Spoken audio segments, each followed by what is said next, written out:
Hello and welcome back to my channel. It is Sunday, so we are here for another series Sunday. I'm very excited for this Sunday because I'm talking about the Grisha trilogy. So I just finished it this week when I'm filming this. It's been several weeks ago now, but it is a trilogy, so it comprises of 3 books. We have Shadow and Bone. This is the new cover. And then I have Siege and Storm and Ruin and Rising.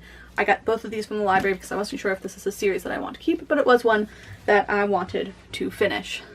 So, as always, some of this is going to have spoilers in it when I talk about the plot of the 2nd and 3rd book. If you haven't read those books and you don't want to be spoiled, there will be something up, picture somewhere on the screen that you can go skip ahead, see when it's done, and that's when the spoilers are done. So, I'm going to quickly summarize. Then I'm going to, after the summary, I'll talk about some of the things that I liked and didn't like in that particular book. And then I will move on to star ratings, which is fine for everybody to watch. Concluding thoughts on the series. And yeah, let's get into it. So the first book is called Shadow and Bone. In this we are introduced to Aelin, Mal, and the Darkling. So I'm sure most of you know the plot of this. Some things happen. The Darkling finds Aelin. She has super magic powers. He wants the super magic powers. And some stuff goes down. Things that I didn't like about this. None of the characters had good development. The Darkling had the best development out of everybody in this novel. And it could have been better. Mal and Aelin are both wet blankets. Come at me, sure, whatever, I don't care, but like, that's just the feeling that I got when I was reading it. And the thing that I did like about it is that it has really good world building and it's very well crafted, so like you can really see it in your head, which I really appreciate. So it's a well written world, it's just the characters, in my opinion, were bland. Then we have Siege and Storm. This one picks up right where the Shadow and Bone left off, and at the very end of that book, this is where the spoilers come in, of course, Mal and Aelin flee from the Darkling. They are trying to escape, and at the beginning of this book you think that they did, but then of course things happen, blah blah blah, bad things. But there's a couple of good things that do happen in this book, and a couple of things that I did like. First of all, Nikolai. Great character.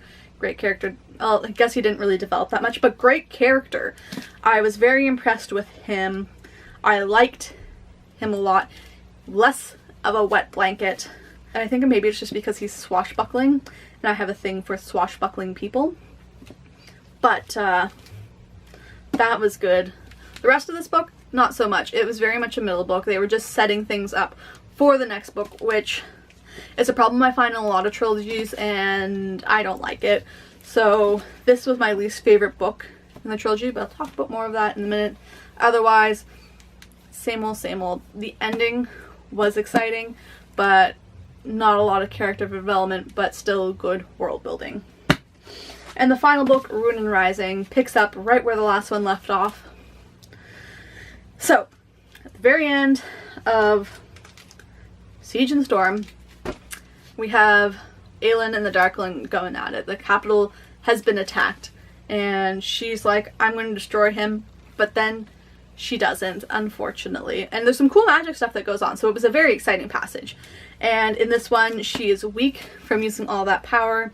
Her hair has turned white, and she's being held hostage by the a parrot, who is a religious zealot who thinks that she is a saint and has started a cult around her. And the big plot in this book, they try to escape. They try to find the 3rd amplifier. Things happen. The end happens. And yes, it was good. The ending I had some issues with. I think it was a little too happy, a little too easy, perhaps. I missed Nikolai a lot in this book. Some things happened to him, and again, next to no character development, so that was a little disappointing. But like all in all, like a good fast-paced, action-y book, and I did enjoy it quite a bit. There was betrayals, there was intrigue, yeah. But that wraps up our spoilery section. So now let's get into the star ratings. This is a strong 3-star series for me. I rated Shadow and Bone 3 stars, I rated Siege and Storm 3 stars, and I rated Ruin and Rising 3 stars. The series is nothing amazing. Again, the world building is really cool, the world is really vivid, there's a lot into it, and the magic is really cool, but I found that the characters were really lacking in the development field. The last book, Ruin and Rising, you do see a lot of development in the Darkling's character, which I really enjoyed, but it doesn't make up from the fact that we have Aelin and Mel, who have not really developed at all. I mean, I guess at one point Mal was an alcoholic, so maybe that was a little bit of development for him, but does it really count? And did it really change him? No.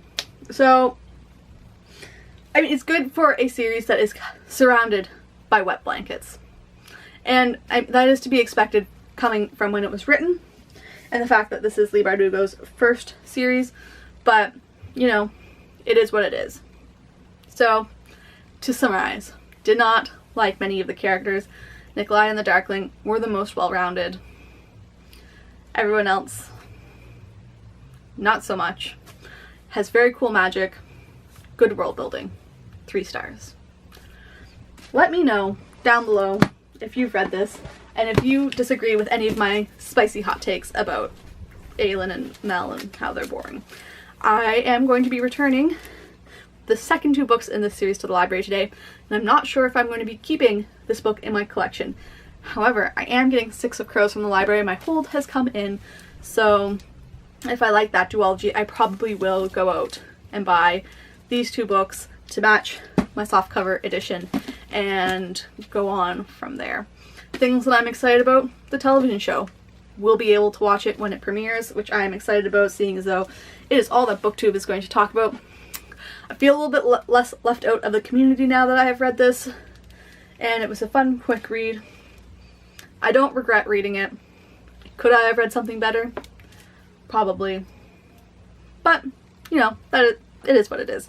I hope you enjoyed this week's Series Sunday. Let me know if there are any other popular YA series that you would like me to read, or any other series. I am open to suggestions. Other things that you can let me know down below: as you know, I am reading The Wheel of Time, or if you don't, hello, I'm reading The Wheel of Time. And I am going to finish the 5th book soon, and was wondering if you would like to see some sections of that reviewed, and then a full review at the very end. So 5 books, 5 books, 5 books, large review. Let me know if that's something that you'd be interested in the comment section below. And I'll see you next time with a new series, hopefully soon. I have a couple that I'm getting close to finishing. But, yeah. See you next Sunday.